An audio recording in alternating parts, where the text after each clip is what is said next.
Bonsoir. Le chef de l'État séjourne depuis ce jeudi dans le Lualaba, un séjour mis à profit pour visiter quelques sites miniers, aussi les infrastructures à travers cette ville. D'autres détails dans ce journal.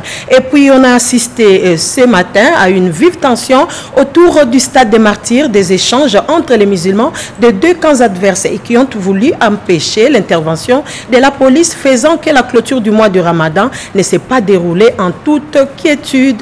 Voilà tout pour les titres de ce journal. À toutes et à tous, mesdames et messieurs, bonsoir et bienvenue à ce journal. La joie est pour nous de vous retrouver pour vous informer à travers cette grande édition du journal sur la RTNC.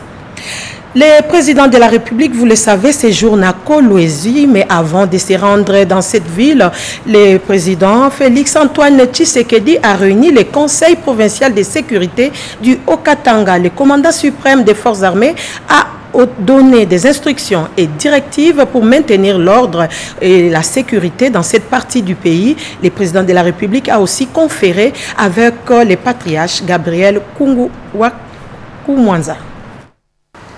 Au deuxième jour de sa visite d'itinérance à Lubumbashi, le président de la République, Félix-Antoine Tshisekedi Tshilombo, a réuni ce jeudi le Conseil provincial de sécurité.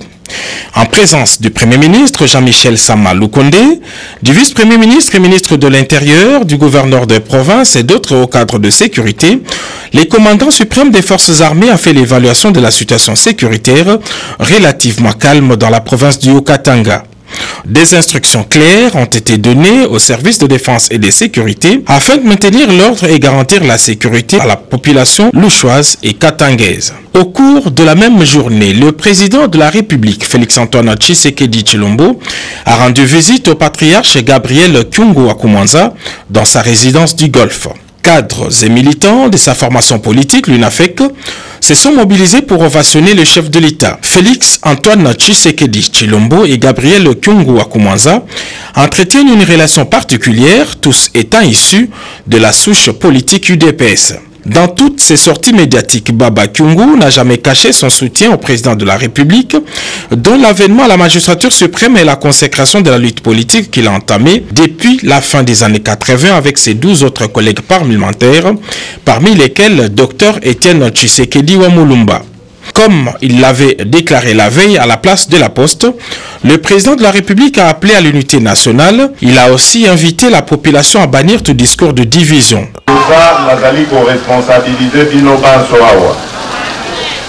Votre priorité, c'est de nous garder notre papa.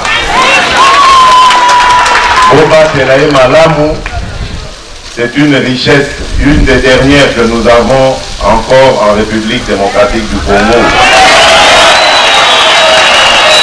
Ces contacts directs avec la population a permis au chef de l'État d'enregistrer les doléances de la population. En dépit de son agenda chargé par des responsabilités continentales, le président de la République a pris l'engagement de poursuivre dans les prochaines semaines sa visite d'itinérance dans l'espace Grand Katanga. Dans la ville de Kolwezi, le chef de l'État était arrivé vers la mi-journée. Une forte mobilisation était constatée déjà avant son arrivée dans cette ville. Vivons ces moments. Preuve du triomphe de Félix Tshisekedi à Lubumbashi, c'est le meeting improvisé à la place de la gare où une foule nombreuse l'attendait. Le chef de l'État tenait à remercier les Louchoises et Louchois pour avoir résisté aux sirènes des divisions. Le président de la République, Félix-Antoine Tshisekedi Tshilombo, est arrivé ce mercredi à Lubumbashi, capitale du Haut-Katanga. Une ville complètement acquise à sa cause, c'était visible déjà depuis tôt ce matin.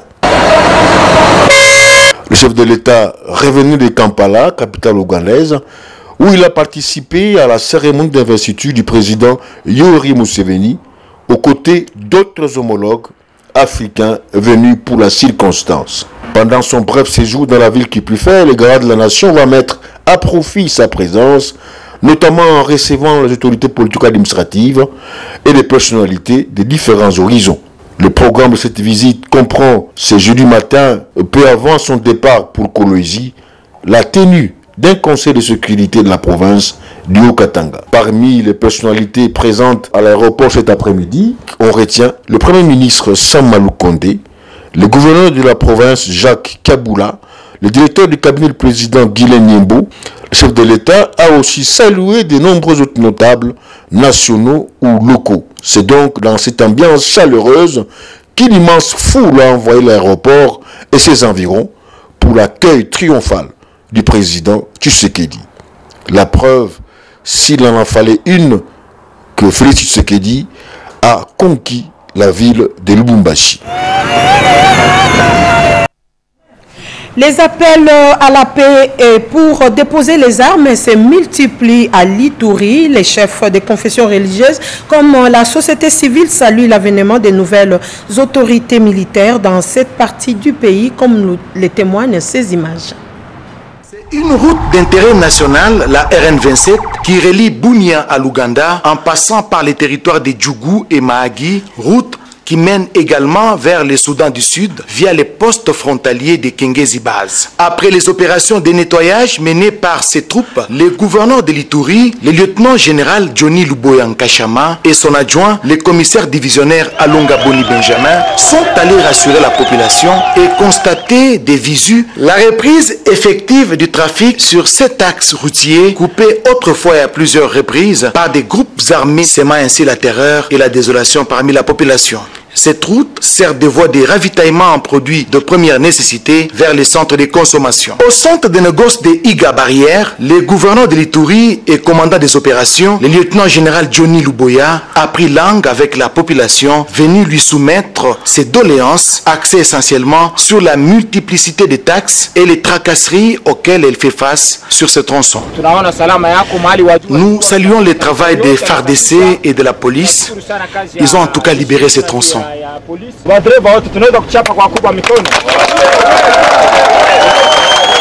Sur son chemin de retour vers Bunia, le cortège de l'autorité provinciale a été stoppé net par la population qui tenait à tout prix à communier avec les nouvelles autorités. Expression de joie doublée d'un vœu ardent, celui du retour effectif de la paix et la sécurité sur l'ensemble de la province, comme le veut le commandant suprême de FARDC, Félix Antoine Tshisekedi Tshilombo.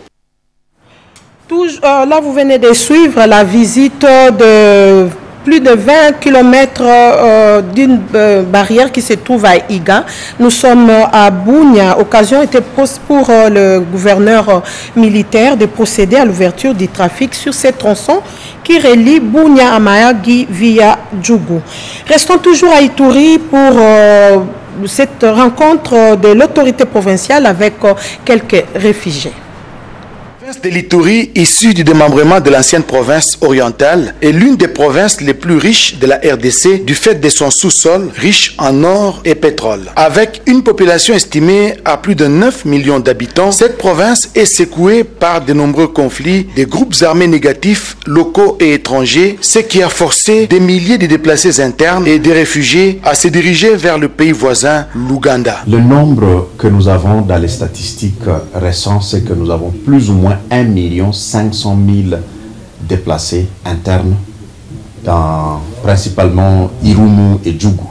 Et ils sont dans 62 différents camps de déplacés. Et ceux qui sont en dehors du pays, on les estime à plus ou moins 1 million aussi. Les forces vives de l'Ituri saluent l'état de siège décrété par le chef de l'État pour le retour de la paix et la restauration de l'autorité de l'État sur l'ensemble de la province. La société civile se dit confiante quant à l'avenir. Nous, comme la population de l'Ituri, nous avons tant souffert que la présence de ces autorités soit la fin de ce genre de souffrance, de guerre, la fin des massacres. Parce que ce qui se passe en Ituri, c'est quelque chose qu'on ne peut pas imaginer. Quelqu'un qui est mort, pourquoi couper sa tête? La mobilisation générale autour des forces armées de la République, cet appel du chef de l'État, Félix Antoine Tshisekedi Tshilombo, a eu un écho favorable au sein de la communauté musulmane qui promet un accompagnement spirituel. Je peux dire, l'islam veut dire la paix et la tolérance. Il faudrait qu'on puisse contribuer pour cette paix et que cette paix soit pérenne, mais aussi accompagner ce gouvernement militaire qui fait de bons travaux sur le terrain, parce qu'on commence déjà au moins à avoir des résultats.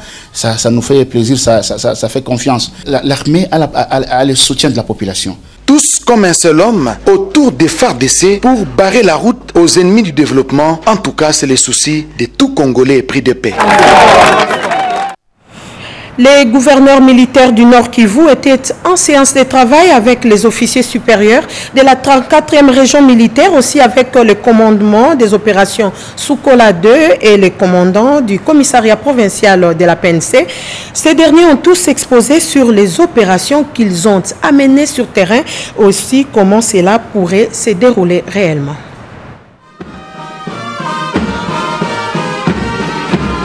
Les gouverneurs militaires à la 34e région militaire du Nord Kivu, ça sent l'odeur de parler des choses sérieuses et surtout secrètes. 3 exposés étaient au rendez-vous de cette rencontre qui a permis aux officiers supérieurs de suivre à quelques détails près toutes les opérations militaires menées au front, les victoires enregistrées et même les difficultés rencontrées face à l'ennemi. Les EDF venus de l'Ouganda, les FDLR venus du Rwanda et autres groupes armés locaux qui opèrent dans les 6 territoires du Nord Kivu. Beni, Rutshuru, Walikale, Rubero, Massissi et Nirangongo, élargi même à la ville de Goma. Top secret pour l'armée, car la presse a été évitée. Nous n'avions eu droit qu'à l'exécution de l'hymne national et obligés de quitter la salle. Néanmoins, les commandants de la 34e région militaire, les commandants des opérations Soukola 2 et les commissaires provinciaux de la police nationale congolaise ont édifié l'assistance du début jusqu'à la fin de leurs exposés. Des victoires certes, mais aussi difficultés rencontrées. Tout a été passé au pain fin. De loin, nous observions que ces officiers sont tous déterminés à en finir avec ces hors-la-loi, ce conformément aux instructions et autres consignes données par les commandants suprêmes des forces armées de la République démocratique du Congo et de la police nationale congolaise, le chef de l'État, Félix Antoine Tshisekedi Tshilombo, au nouveau chef de l'exécutif provincial du Nord Kivu, tous des officiers supérieurs de l'armée et de la police. Au sortir de cette rencontre, ces officiers se sont abstenus de répondre à nos questions. Autant ces généraux se sont retranchés au bureau du commandant de la 34e région militaire pour un échange top secret, autant les colonels, capitaines et autres lieutenants étaient dans la cour. Personne n'osait parler à haute voix. Un petit regard journalistique suffisait pour comprendre finalement que l'air est grave. Abstinence également faite de loin aux éléments et rester dehors comme la presse, les attitudes affichées par les uns et les autres nous font dire que cette fois-ci ou rien, il faut en finir avec ceux qui tuent, enlèvent, kidnappent, saccagent, violent et détruisent tout de leur passage au sacrifice des populations longtemps plongées dans un espoir désespéré. Et l'espoir aujourd'hui, c'est bien l'applicabilité de l'état d'urgence salué par la population de la province du Nord Kivu qui n'attend plus que l'égo qui sera donné dans quelques jours, voire dans quelques heures, afin de restaurer la paix et de rétablir l'autorité de l'État dans cette partie du territoire national. Toujours dans l'Est de la République, les mouvements se mobilisent pour apporter le réconfort aux femmes victimes des viols, comme c'est le cas de l'ONG Ensemble Luttons contre le sida, qui a assisté les femmes victimes de guerre dans les Massissi. Nous sommes dans un espace géographique riche en ressources naturelles avec des paysages somptueux. Les Massissi dans le Nord Kivu, au centre de conflits à répétition, voient renaître de l'espoir. Un cœur meurtri qui s'accroche désormais à l'ultime solution sur l'état des sièges, décrété par le chef de l'État Félix Antoine Tshisekedi pour définitivement taire les armes dans ce coin du pays. Ces femmes en liesse, pour la plupart, portent encore des stigmates de ces conflits. Victime de viols, un membre proche tué, sa maison détruite, elle reste tout de même au front. Et dans le lot, on retrouve des gémilipares, des femmes qui ont donné des jumeaux. Elles ont reçu les réconforts voulus de Ensemble Luttons contre le sida, Todiane Lokako, elle-même au front pour soutenir nos forces armées et nos compatriotes qui en ont tant besoin. Madame Lokako, que chaque fois depuis 2009, se sacrifie pour nous venir en aide, nous soulager de plusieurs catastrophes et d'épidémies, de guerre. Nous sommes très contentes de cette visite combien réconfortante après plusieurs années et des gestes posés à notre égard. Nous remercions Dieu de l'avoir envoyée, qu'elle puisse continuer à nous aider car nous souffrons beaucoup. La responsable d'Elcos a apporté un message d'espoir aux déplacés, aux orphelins d'Endosho, aux malades du dispensaire et maternité Emmanuel de Katoy. Des gestes de charité avec larmes de joie pour susciter cette lueur d'espoir. Échange entre les Dirkaba du chef de l'État en charge des questions politiques, juridiques et diplomatiques et le Conseil national de la société civile pour le suivi et l'accompagnement du gouvernement de l'Union sacrée. Ils ont évoqué entre autres quelques sujets d'actualité. Voir un dialogue permanent entre la présidence de la République et la base sur les questions générales de la vie des Congolaises et Congolais, c'est le souci exprimé par le Conseil national de la société civile pour le suivi et l'accompagnement du gouvernement de l'Union sacrée à sa rencontre avec la directrice des cabinets adjointes du chef de l'État en charge des questions politiques, juridiques et diplomatiques, Nicole Ntumba-Bouacha. La restitution est ici faite par le président du conseil d'administration de ce collectif, Steve Matenga. Et nous sommes allés justement rencontrer la présidente de la République par rapport aux enjeux de l'heure. Déjà, nous félicitons qu'il y ait un nouveau gouvernement. Deuxième chose, nous pensons que tous les Congolais, et singulièrement ceux qui sont affectés directement dans leur chair par les problèmes d'insécurité, tout le monde veut la sécurité dans le pays. Tout le monde veut la paix. Nous laissons les institutions faire leur travail. Nous sommes là pour les accompagner, mais en même temps, nous sommes là pour les observer et relayer justement les attentes du peuple, qu'elles soient positives ou négatives, et ramener les réponses des gouvernants auprès de la base. Nous voulons créer justement cette nouvelle synergie entre les gouvernements et la base. Voilà la particularité de notre démarche aujourd'hui. Le coordonnateur du Sensac, Joseph Nkinzo, s'est réjoui, lui aussi, des actions initiées par les autorités, surtout sur le plan sécuritaire dans l'est du pays. Des actions qui méritent le soutien de toute la population. L'état des sièges décrété par le président de la République dans les provinces de l'Ituri et du Nord Kivu mérite le soutien de tous les Congolais. Les jeunes de ces deux provinces ont été reçus par le ministre de la Défense pour parler de cette question.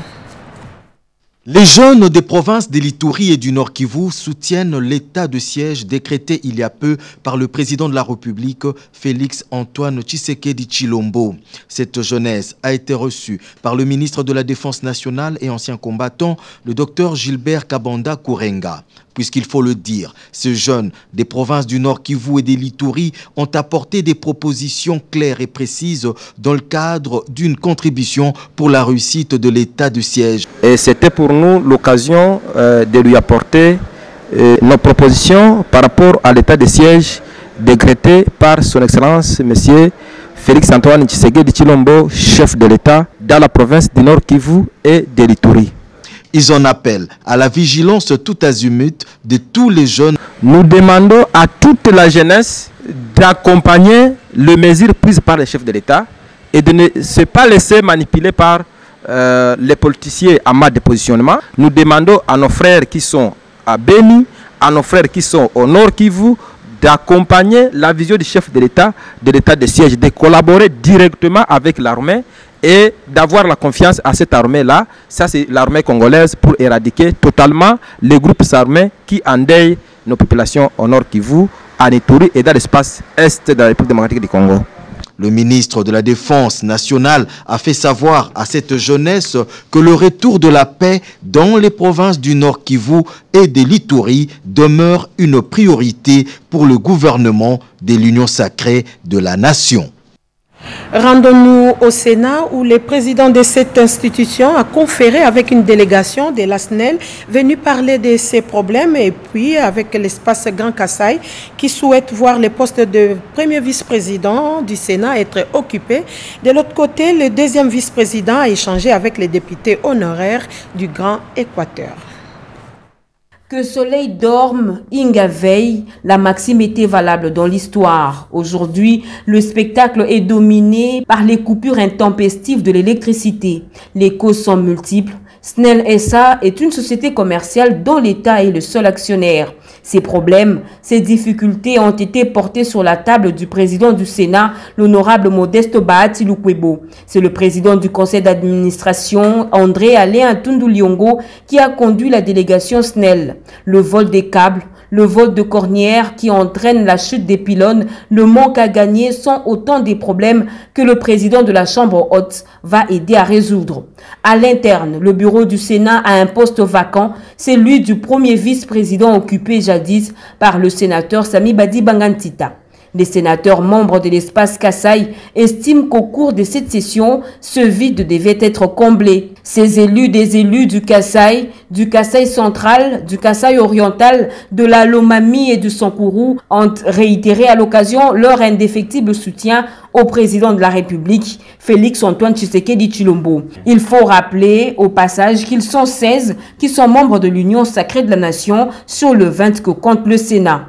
Tout le Grand Équateur doit s'unir pour le développement de leur espace. Ce cri de cœur est lancé aux mandataires ressortissants du Grand Équateur par les députés honoraires au cours de leurs échanges avec le deuxième vice-président du Sénat, le pasteur Sangou Mate Mongonde. Ces notables du Grand Équateur ont également prodigué des sages conseils à celui qui les représente au bureau du Sénat. Une démarche que le deuxième vice-président encourage et soutient pour le développement dans la concorde du Grand Équateur.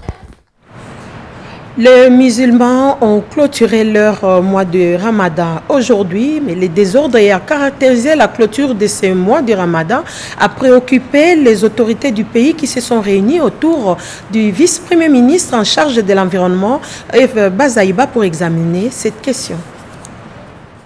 Après les échauffourées entre certains fidèles musulmans et la police nationale congolaise ayant causé des blessés graves et des dégâts matériels ce jeudi au stade des Martyrs à l'occasion de la clôture du Ramadan, une réunion urgente de sécurité a été présidée à l'hôtel du gouvernement par la vice-première ministre, ministre de l'Environnement Eve Bazaïba, assurant l'intérim du premier ministre, chef du gouvernement Jean-Michel Samalou Konde Kienge.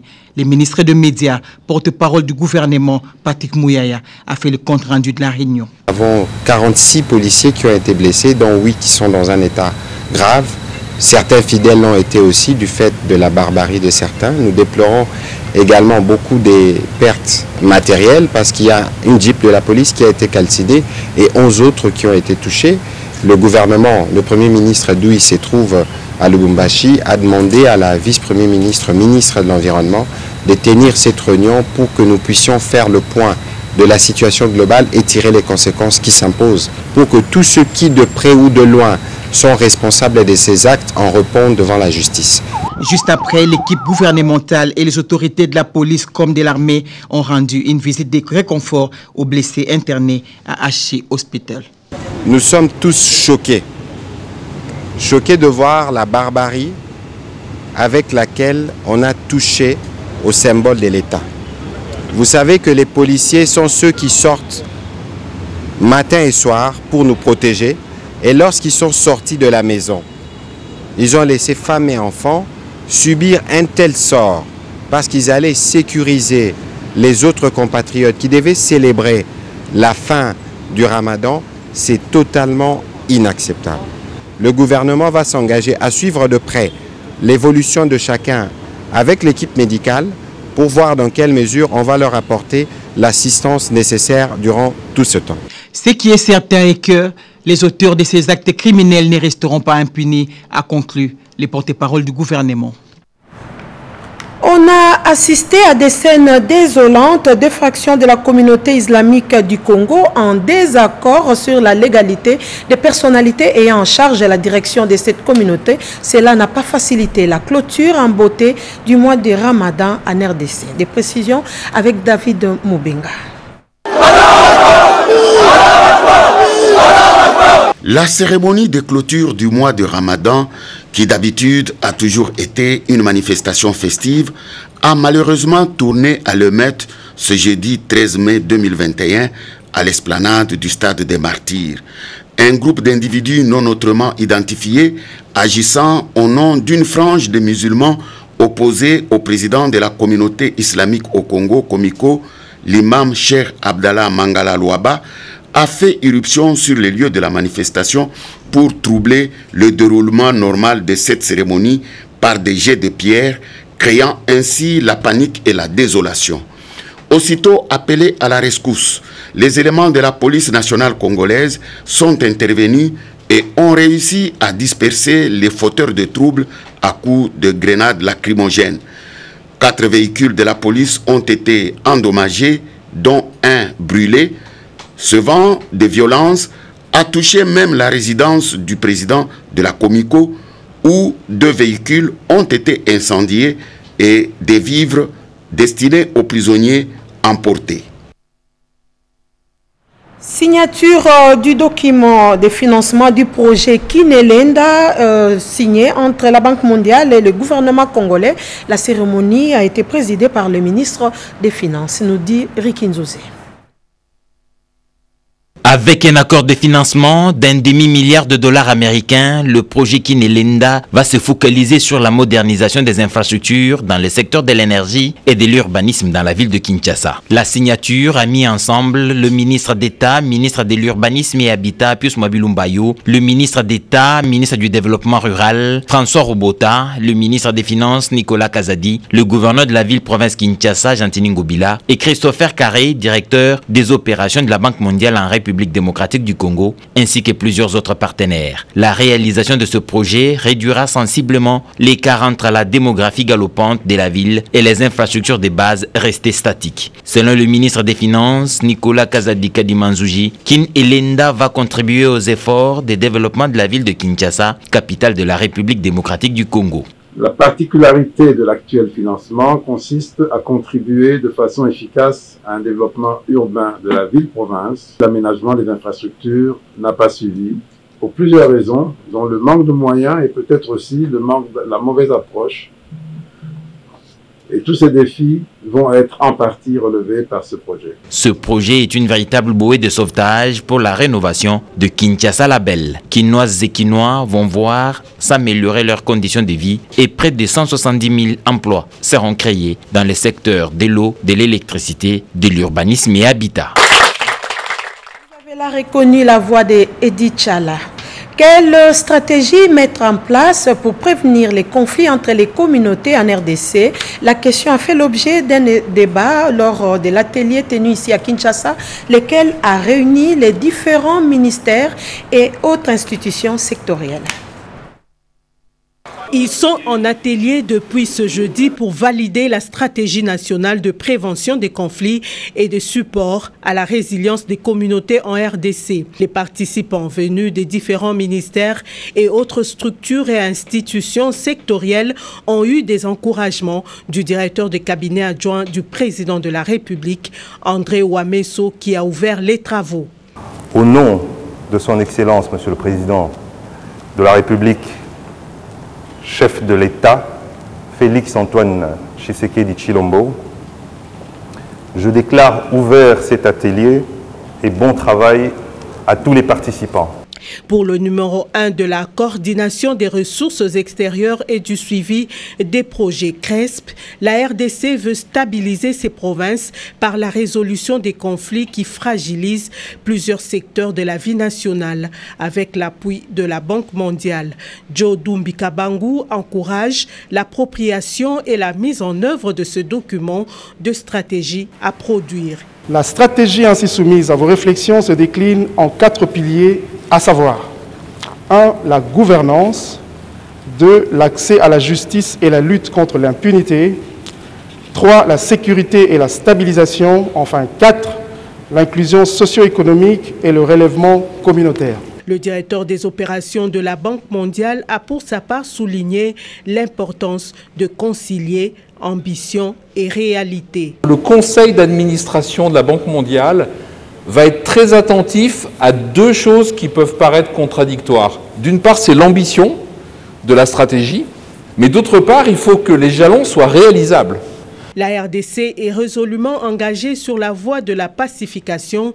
Le coordonnateur adjoint du mécanisme national de suivi de l'accord cadre d'Addis Abeba, Patrick Mutombo, a relevé que la prévention des conflits passera par l'identification des causes profondes de l'insécurité et il faut réfléchir à comment résoudre les violences communautaires et restaurer, consolider aussi l'autorité de l'État, une façon de favoriser l'essor économique du pays. Signalons que les travaux de cet atelier de 2 jours sont placés sous le haut patronage du président de la République, Félix-Antoine Tshisekedi Tshilombo. Le ministre de la Communication et des Médias, Patrick Mouyaya, a conféré avec l'ambassadeur de France en RDC. Parmi les questions abordées, celle est entrée à la liberté de la presse.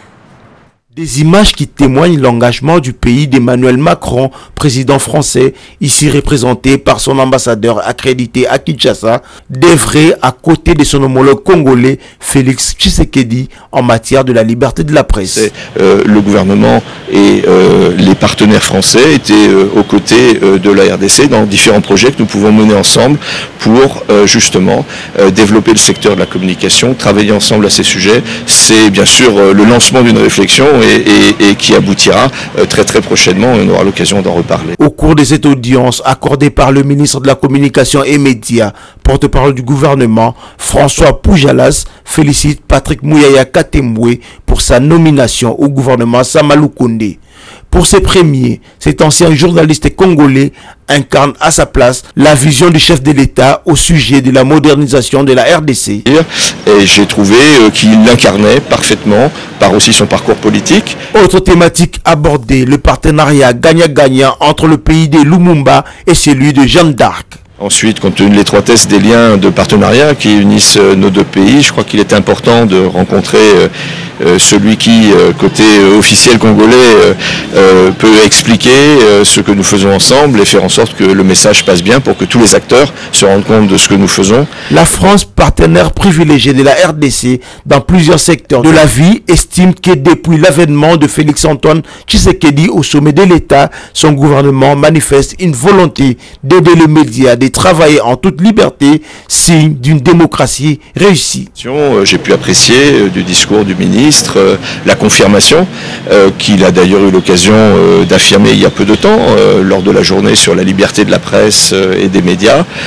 C'est cette orientation générale qui anime le chef de l'État, qui anime l'ensemble des officiels congolais et que représente le ministre ici, chargé de la communication. C'est bien sûr de faciliter le travail des médias parce que les médias, c'est le 4e pouvoir dans une démocratie. Ils ont un rôle essentiel à jouer.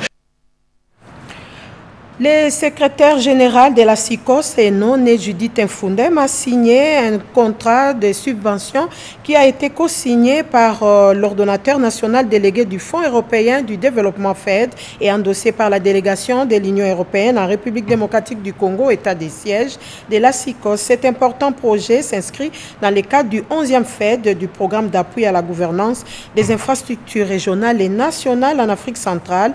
L'objectif est de contribuer à l'amélioration des infrastructures des transports fluviaux de l'espace SICOS. Nous y reviendrons. 8 millions de tonnes de riz arrivent en provenance du Japon. Une nouvelle annoncée au ministre d'État, ministre du Plan, Christian Mwando, par l'ambassadeur de ces royaumes en RDC, Peggy Mukunda.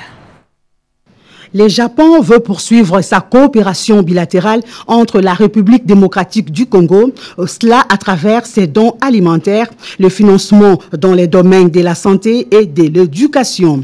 Confirmation de l'ambassadeur du Japon en RDC, Minani Hiro, à l'issue de sa première rencontre avec le ministre d'État, ministre du Plan, Christian Mwando Simba, à côté de son vice-ministre, Crispin Mbadou. Le Japon a travaillé depuis 2003 consécutivement octroie une sorte de l'aide alimentaire. En contrepartie de cette aide alimentaire, le ministère des Plans, à travers son directeur, a essayé d'accumuler et utiliser le fonds de contrepartie pour le développement de ce pays. Les pays du soleil levant annoncent déjà l'arrivée incessamment dans les pays de l'aide alimentaire des tonnes métriques de riz.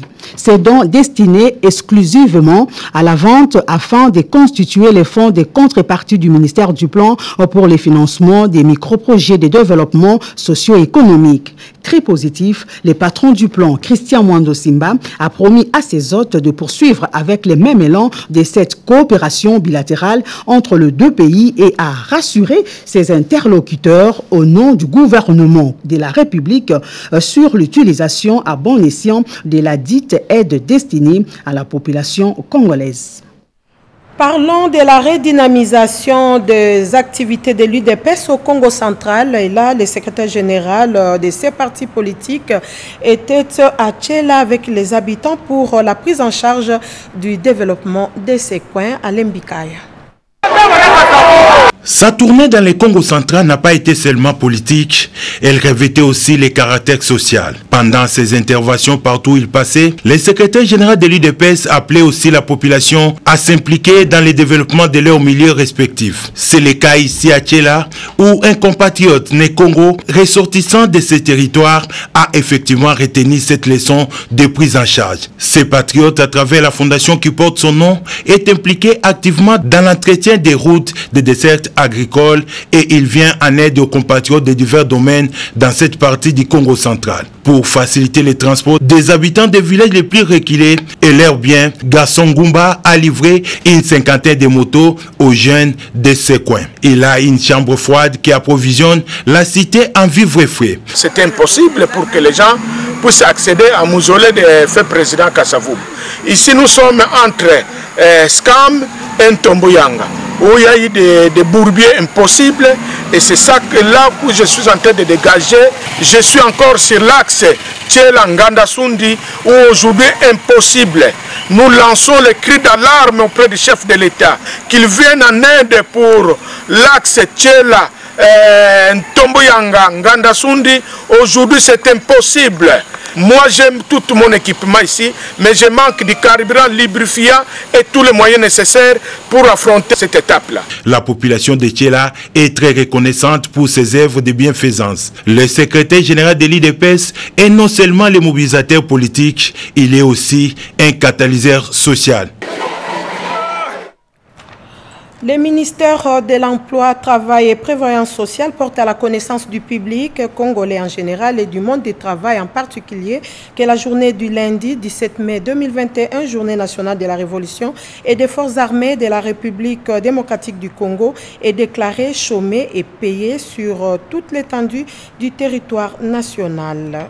Signé Claudine Ndoussi Kembe.